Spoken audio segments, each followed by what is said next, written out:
पर जब क्लिक करेंगे वो SC/ST है तो आपको SC/ST का ऑप्शन मिलेगा। जब इस पर आप क्लिक करेंगे तो आपके सामने स्कॉलरशिप का जो फॉर्म है खुलता है, जिसमें बोला गया है कि आपको जो जानकारी देना है आपको अपने आधार कार्ड के अकॉर्डिंग देना है। इसमें आधार की भी जानकारी मांगी जाएगी, जाति प्रमाण पत्र की जानकारी मांगी जाएगी, निवास प्रमाण पत्र की जानकारी मांगी जाएगी और आय प्रमाण पत्र की जानकारी मांगी जाएगी। बैंक खाता आपका आधार से होना चाहिए। तो ये सारा कुछ है। तो सभी चेकबॉक्स पर टिक कर एक ऑप्शन देखिए मिलता है कंटिन्यू का, जिस पर क्लिक कर ओके वाले विकल्प पर आपको क्लिक करना है। अब जैसे ओके वाले विकल्प पर क्लिक करते हैं ना, आपके सामने स्टूडेंट रजिस्ट्रेशन डिटेल वाला फॉर्म खुलता है, जिसमें आपका जो भी नाम है आधार के अकॉर्डिंग अपना नाम लिखेंगे, पिताजी का नाम लिखना है, माताजी का नाम लिखना है, जो भी आपका डेट ऑफ बर्थ है यहाँ पर कैलेंडर मिलता है। सबसे पहले जो भी आपका साल होगा उसको आप यहाँ से बढ़ा घटा सकते हैं। साल को पहले काम करना सेलेक्ट करना, जो महीना हो और जो डेट हो उसको इस अकॉर्डिंग चेंज करेंगे। जेंडर बताना है, लड़का है तो मेल, लड़की है तो फीमेल चुनेंगे, किस कैटेगरी से बिलोंग करते हैं वो बताएंगे। उसके बाद यहाँ पर जो भी आपका कास्ट है ना, कास्ट का नाम आपको यहाँ पर सेलेक्ट करना है। फिर आपसे पूछता है कि आपका होम डिस्ट्रिक्ट कौन सा है, आप अपना होम डिस्ट्रिक्ट बताएंगे जिस जिला के आप निवासी होंगे। अब यहाँ पर बोल रहा है कि आपका एकेडमिक ईयर जो रहेगा 24-25 रहेगा। आप जो पढ़ाई करते हो बिहार के इंस्टीट्यूट से कर रहे हैं तो ये स्टेट बिहार रहेगा। अब आपका जो भी इंस्टीट्यूट पड़ता है वो किस जिला में पड़ता है वो डिस्ट्रिक्ट को चुनेंगे जहाँ पढ़ाई करते हैं। उसके बाद वो इंस्टीट्यूट किस ब्लॉक के तहत आता है उसको सेलेक्ट करना है। अब यहाँ पर इंस्टीट्यूट का नाम आपको चुनना है। तो जितने भी इंस्टीट्यूट होंगे ना सबका नाम आएगा, आपको ध्यानपूर्वक उस इंस्टीट्यूट का नाम जो है खोज लेना है जो भी आप इंस्टीट्यूट में पढ़ाई कर रहे होंगे। उसके बाद यहाँ पर आपसे देखिए पूछता है कि अभी वर्तमान समय में आप जो कोर्स करते हो किस ग्रुप के तहत आता है। जैसे देखिए यहाँ पर सीनियर सेकेंडरी है, सीनियर सेकेंडरी अगर आप सेलेक्ट करते हैं तो इसके तहत जो बच्चे 11-12 पढ़ाई करते हैं ना उसका यहाँ पर ऑप्शन मिलता है। वही कोई कैंडिडेट अगर ग्रेजुएशन करते हैं तो आप ग्रेजुएशन वाले ऑप्शन को सेलेक्ट करेंगे। फिर उसके तहत आप जो भी कोर्स करते हैं उन तमाम कोर्सों का नाम आ जाता है। आप अपना कोर्स चुने जो आप पढ़ाई करते हैं ना उसको आपको यहाँ से खोज लेना है। वही कोई लोग अगर पीजी करते हैं तो पोस्ट ग्रेजुएशन चुनेगा और पोस्ट ग्रेजुएशन के तहत जो भी कोर्स करते हैं वो कोर्स का नाम आएगा उसको चुनना है। वही कोई लोग अगर मान लीजिए PhD करता है या पोस्ट डॉक्टर करता है तो आप इसको चुनेगा। अगर मान लीजिए आपका कोर्स इसमें नहीं है तो आप अदर ऑप्शन को चुनेंगे।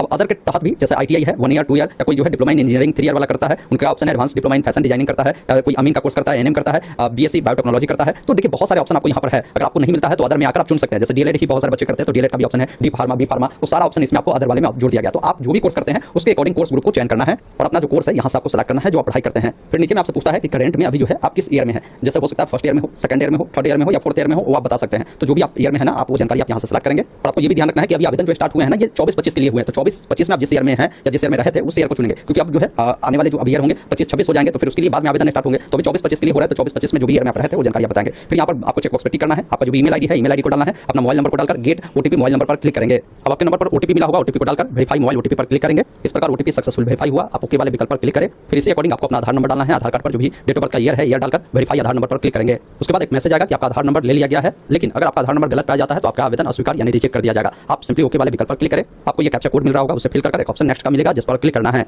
अब आप अगले स्टेप में आते हैं जहां पर क्या है ना कि आपको अपना आवासीय प्रमाण पत्र की जानकारी देनी है। आवासीय प्रमाण पत्र आपका RO लेवल से बना होना चाहिए। यहाँ पर RO पहले से ही रहेगा और वो आपके नाम से बना होना चाहिए, ये सेल्फ रहेगा। अब यहाँ पर बताना है कि जो आवासीय प्रमाण पत्र संख्या है जैसे BRCCO कर होगा, उसके बाद वो किस साल का बना हुआ है वो साल यहाँ से चुनेंगे। जैसे प्रमाण पत्र को देखेंगे ना इस प्रकार देखेंगे प्रमाण पत्र संख्या के रूप में, जैसे BRCCO है फिर स्लैश किस साल बना है वो साल लिखा हुआ है, फिर स्लैश जो भी नंबर है वो आपको बताना है किस डेट को ये बना है वो जानकारी भी यहाँ पर आपको देखने को मिलता है। तो वही जानकारी आपको यहाँ पर बताना है कि कब का बना है वो साल चुने, फिर बाकी जो भी नंबर है वो आपको लिखना है। बाकी प्रमाण पत्र जो इशू किया गया है किस डेट को इशू किया गया है यहाँ पर कैलेंडर मिलता है, कैलेंडर की मदद से साल महीना और डेट को इस अकॉर्डिंग आप चयन करेंगे। इसी अनुसार आपका जो इनकम सर्टिफिकेट बना है उसके बारे में जानकारी बताना है। ये इशू जो है RO लेवल से हुआ है आपके नाम से है, बाकी किस साल आपका बना है वो बताना है और जो भी आपका सर्टिफिकेट नंबर है वो देना है। ध्यान ये भी रखेंगे ये 24-25 से ज़्यादा पुराना आपका नहीं चलेगा, ये विशेष तौर पर ध्यान रखेंगे। बाकी प्रमाण पत्र किस डेट को इशू किया गया था वो आपको बताना है, डेट और कितना इनका इनकम आपका बना है वो जानकारी आप यहाँ पर बताएंगे। उसके बाद इसी अकॉर्डिंग जाति प्रमाण पत्र की जानकारी जो है आपको देना है, कब इशू किया गया है वो आपको देना है। उसके बाद एक ऑप्शन मिलता है प्रीव्यू बिफोर रजिस्ट्रेशन का जिस पर क्लिक करना है। उसके बाद आपके सामने फॉर्म का प्रीव्यू आता है, आपने इसमें जो भी जानकारी दिया है वो सही है तो यहाँ से इस वाले विकल्प पर क्लिक करें।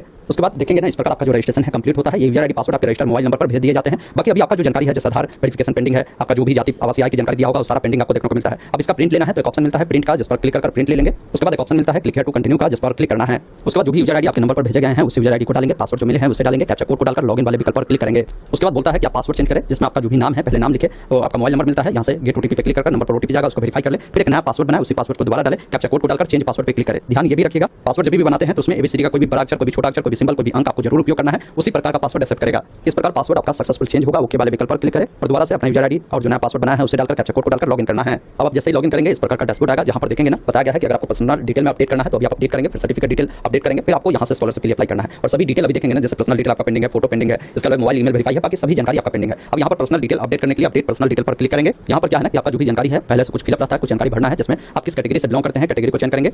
फिर पूछता है कि आपकी शादी हो चुकी है तो मैरिड अन्यथा अनमैरिड वाले विकल्प पर क्लिक करेंगे। डेट ऑफ बर्थ मिलता है, यहाँ पर पिताजी का नाम माताजी का नाम मिलता है उसे दोबारा से डालना है, जैसे पिताजी का नाम दोबारा से डालेंगे, माताजी का नाम डालेंगे, आप किस धर्म से बिलोंग करते हैं वो बताएंगे, पिताजी आपके क्या करते हैं वो आपको बताना है। अगर आप दिव्यांग है तो इस करें, नहीं तो नहीं वाले विकल्प पर क्लिक करेंगे। अगर आप मोबाइल नंबर चेंज करना चाहते हैं तो चेंज कर सकते हैं, ईमेल आईडी देना चाहते हैं तो ईमेल आईडी को देंगे। अभी आपका अनवेरीफाई है इसको भी आप वेरीफाई कर लेंगे। फिर नीचे आएंगे डोमिसाइल डिटेल में आपका जो भी स्टेट है जो भी आपका होम डिस्ट्रिक्ट है वो आपको बताना है, जो भी आपका ब्लॉक है वो बताएंगे और अपना जो करस्पॉन्डेंस एड्रेस है जहाँ भी आप रह रहे होंगे वो एड्रेस यहाँ पर लिखेंगे। अगर मान लीजिए जो ऊपर में करस्पॉन्डेंस एड्रेस दिया है वही एड्रेस आपका परमानेंट एड्रेस भी है तो चेकबॉक्स पे टिक करेंगे, अलग अलग है तो अलग अलग जानकारी को फिल कर यहाँ से अपडेट वाले विकल्प पर क्लिक करेंगे। इस प्रकार आपका पर्सनल डिटेल देखेंगे, ये आपका डन हो चुका है। अब यहाँ पर आपको फोटो को अपलोड करना है, जब इस पर क्लिक करेंगे तो ये पेज आएगा, जो भी फोटो है ये 50 KB से नीचे आप यहाँ पर अपलोड कर सेव फोटो पर क्लिक करेंगे। उसके बाद गो टू होम पर देखेंगे आकर तो यहाँ पर ये सारा जानकारी आपका जो है यहाँ पर डन हो चुका है। अब देखिए यहाँ पर एक ऑप्शन मिलता है सर्टिफिकेट डिटेल का जिस पर आपको क्लिक करना है। अब यहाँ पर आपने जो भी सर्टिफिकेट की जानकारी दिया है ना वो देखने को मिलता है, आपको सर्टिफिकेट को बस यहाँ पर आपको अपलोड करना है। सर्टिफिकेट अपलोड करने के लिए ध्यान रखिएगा ये आपको जो बोला गया था PDF फॉर्मेट में, तो जहाँ पर भी आपका जो है जैसे यहाँ पर ये आपका आवासीय प्रमाण पत्र है होगा उसको सेलेक्ट कर अपलोड रेजिडेंशियल सर्टिफिकेट पर आपको क्लिक करना है। इस प्रकार आपका सर्टिफिकेट सक्सेसफुल अपलोड होगा। इसी अनुसार अपना इनकम सर्टिफिकेट अपलोड करेंगे और जाति प्रमाण पत्र को अपलोड करेंगे। इस प्रकार आपका सभी डॉक्यूमेंट जो है सक्सेसफुल अपलोड हो गया। अब यहाँ से गो टू होम पर आपको क्लिक करना है। जब इस पर क्लिक करेंगे तो यहाँ पर अब इतने सारे स्टेप जो है आपका कंप्लीट हो चुका है। अब अप्लाई करने के लिए एक ऑप्शन मिलेगा अप्लाई फॉर स्कॉलरशिप, जिस पर क्लिक करना है।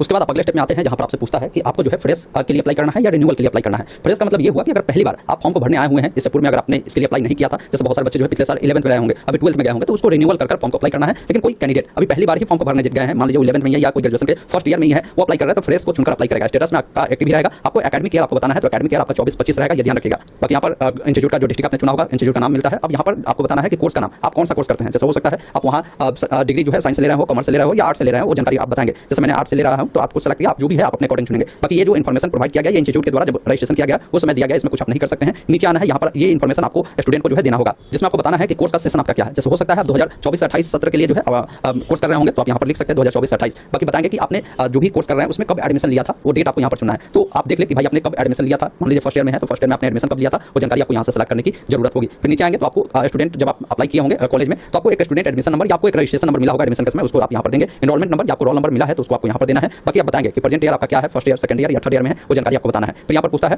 कि 24-25 एकेडमिक ईयर में जो आपने एडमिशन लिया था वो किस डेट को लिया था, वो डेट आपको यहाँ पर बताने की जरूरत होगी। तो जो भी साल हो, जिस भी डेट को आपने लिया था वो जानकारी आप यहाँ पर बताएंगे। ये सारा जानकारी क्या है ना कि आपके एडमिशन जो रिसिप्ट होते हैं उस पर दिए गए होते हैं, उसके अकॉर्डिंग लिखे, अपने मन से कुछ नहीं लिखना है, क्योंकि बाद में आपको उसको अपलोड करना होता है। तो विभाग अगर पाता है कि भाई ये गलत जानकारी दिया है तो आपको स्कॉलरशिप का लाभ नहीं मिल पाएगा। यही कारण होता है कि अगर गलत जानकारी भरकर आप फॉर्म को सबमिट करेंगे, अभी तो सबमिट होगा, बाद में पैसा नहीं मिलेगा। फिर बताना है कि क्लास का आपका सेक्शन कौन सा है, वो जानकारी आपको बताना है। जैसे मान लीजिए मेरा ए सेक्शन है, वो बताएंगे आपका नहीं है तो छोड़ सकते हैं। जहाँ पर स्टार बना है वो जानकारी देना है, जहाँ नहीं बना है वो छोड़ सकते हैं। मोड ऑफ स्टडी बताएंगे कि रेगुलर पढ़ाई करते हैं, पार्ट टाइम पढ़ते हैं या करस्पॉन्डेंस करते हैं, वो चीज़ आप बताएंगे। फिर यहाँ पर बताना है कि आपका जो भी फी लगा है, आपने कितना फी जो है पेड किया है, वो जानकारी आप यहाँ पर बताएंगे। तो ये जानकारी आपके जो एडमिशन रिसिप्ट होते हैं ना उस पर आपको दिए गए होते हैं, आपको जितना भी पैसा लगा था एडमिशन के समय वो आप बताएंगे। उसके बाद बोल रहा है कि फी फिक्स बाई स्टेट गवर्नमेंट, यानी स्टेट गवर्नमेंट उस इंस्टीट्यूट को कितना जो फी है वो फिक्स किया कि भाई एडमिशन पे इतना पैसा लेना है, वो बताना है। अगर है तो दीजिए, पता है तो नहीं तो यहाँ स्टार नहीं बना, इसको आप छोड़ दीजिएगा। बाकी पूछता है कि आप जो पढ़ाई करते हैं उस इंस्टीट्यूट में हॉस्टल में रखकर करते हैं तो इस करें, नहीं तो नहीं वाले विकल्प पर क्लिक करें। फिर यहाँ पर पूछा गया कि जो लास्ट एग्जाम आपने पास किया है वो क्रेडिट सिस्टम वाला से अगर पास किया तो इस करें, नहीं तो नहीं वाले विकल्प पर क्लिक करें। अब देखिए हाउस होल्ड कैटेगरी पूछता है कि मतलब आप जो बिलोंग करते हैं वो गरीब परिवार से करते हैं तो पुअरेस्ट चुने या अदर चुन सकते हैं। तो आप जिस भी परिवार से बिलोंग करते हैं वो जानकारी आप यहाँ से चुन सकते हैं। अब यहाँ पर देखिए प्रीवियस पासिंग कोर्स का डिटेल आपसे पूछता है। इसका क्या मतलब हुआ, जैसे बहुत सारे बच्चे भी 11th में होंगे तो उससे पूर्व में वो क्या पास किए होंगे, वो पास किए होंगे 10th को। बहुत सारे बच्चे भी मान लीजिए ग्रेजुएशन कर रहे हैं तो प्रीवियस में कौन सा कोर्स पास किए हैं, वो 12th किए होंगे। कोई पीजी में है तो वो ग्रेजुएशन पास कर पीजी में गया तो प्रीवियस क्लास की जो डिटेल है आपको यहाँ पर देना है। अब जैसे देखिए ग्रुप ए में बोला गया कि degree and post graduation and जो प्रोफेशनल कोर्स है वो आएगा, तो आपको अगर इस प्रकार का कोर्स पास किया तो इसको चुनना है। अगर आप मान लीजिए अदर प्रोफेशनल कोर्स अगर कोई पास आउट किए हैं जिसमें देखिए डीएलएड है, बीएड है, एनएम जीएनएम है, तो आपको ये चुनना है। अगर मान लीजिए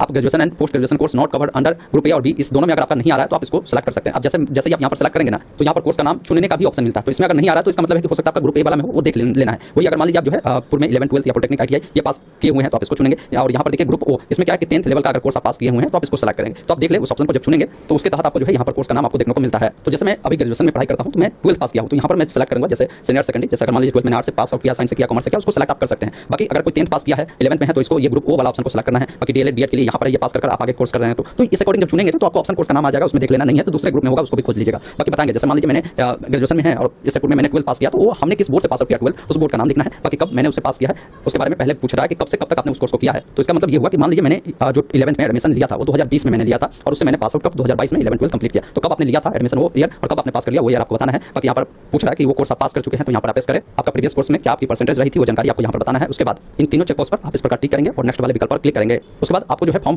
का एक बार जो है ये डिक्लेरेशन करवाता है कि आपने जो जानकारी दिया है वो सारा सही है, आप देख ले। उसके बाद ये पूछता है कि आपकी इनकम जो है 3 लाख से ज़्यादा नहीं है, आप जो है बिहार के नागरिक है, निवासी है। ये सारी जानकारी में आपको जो है चेक बॉक्स पर टिक करना होगा। 7-8 ऐसे डिक्लेरेशन है जो आपको देना होता है। हालांकि फॉल्स इन्फॉर्मेशन आप नहीं देंगे अन्यथा बाद में आपका जो है या स्कॉलरशिप नहीं मिलेगा। बाकी जो नंबर दिए हैं वो देखने को मिलता है, इस पर ओटीपी जाएगा, जनरेट ओटीपी पे क्लिक करेंगे, ओके वाले विकल्प पर आपको क्लिक करना है। आपके नंबर पर जो भी ओटीपी मिले हैं ना उस ओटीपी को यहाँ पर आपको फिल कर एक ऑप्शन मिलता है मोबाइल वेरीफाई का, जिस पर क्लिक करेंगे ये मोबाइल वेरीफाई हो गया। अब यहाँ से आप अगर प्रीव्यू देखना चाहे तो प्रीव्यू पे क्लिक करेंगे और उसके बाद नेक्स्ट वाले विकल्प पर क्लिक करेंगे। नेक्स्ट पर जब क्लिक करेंगे ना तो अब यहाँ पर एजुकेशनल जो डिटेल है ना डॉक्यूमेंट है उसको देना होगा। जैसे 10th आपने पास आउट किया होगा तो 10th का जो भी आपके पास जो है यहाँ पर बोल रहा है कि जो आपका मार्कशीट है उसको अपलोड करें, या आपके पास सर्टिफिकेट है तो उसको भी दे सकते हैं। जो भी आपका सर्टिफिकेट नंबर है उसको देंगे, कब इशू किया गया हो डेट आपको यहाँ पर देना है। अगर आप मार्कशीट देते हैं तो मार्कशीट का जो सर्टिफिकेट नंबर है वो आपको देना है और साथ में कब इशू किया गया वो देना है। तो ये जानकारी आपके जो मार्कशीट होंगे या सर्टिफिकेट होंगे ऊपर में मिलता है सीरियल नंबर, उससे देना है और कब ये इशू किया गया वो डेट मिलता है, ये ध्यान रखिएगा। वही वाला जानकारी देंगे, अपने मन से कुछ नहीं देंगे। लास्ट एग्जाम जो पास किया है, जैसे मान लीजिए मैं ग्रेजुएशन में हूं तो लास्ट एग्जाम मैंने 12 भी पास किया है। अब अगर 11th में आप होंगे तो लास्ट एग्जाम आप क्या है, आप 10th पास किया तो उसका मार्क्स देंगे, उसका सर्टिफिकेट नंबर, स्टूडेंट देंगे। फिर बोनाफाइड सर्टिफिकेट जो है आपको यहाँ पर अपलोड करना है, जो कि आपको अपने कॉलेज से बनवाने होते हैं। अब इसके लिए यहाँ पर जब क्लिक करेंगे ना तो फॉर्मेट भी आता है, हालांकि फॉर्मेट नहीं दे रहा तो मैं इसका जो फॉर्मेट है यहाँ पर आपको उपलब्ध करवा दूंगा बोनाफाइड का। आप उसको देख लीजिएगा, उसको डाउनलोड कर आपको अपने इंस्टीट्यूट से साइन मोड करवाकर वेरीफाई करवाकर उसको यहाँ पर अपलोड कीजिएगा। बोनाफाइड जब आप बनवाते हैं तो उसका भी एक नंबर देगा वो लोग, जो भी सर्टिफिकेट नंबर होगा उसको डालिएगा, इस डेट आप दीजिएगा। फिर जो फिर रिसिप्ट आपको इंस्टीट्यूट से मिलेगा या आपने एडमिशन करा होगा वो रिसिप्ट दे रहा है तो उसको भी दे सकते हैं। जो रिसिप्ट नंबर होगा डालेंगे, कब आपने एडमिशन लिया था वो डेट आप डाल दीजिएगा। उसके बाद नीचे आना है,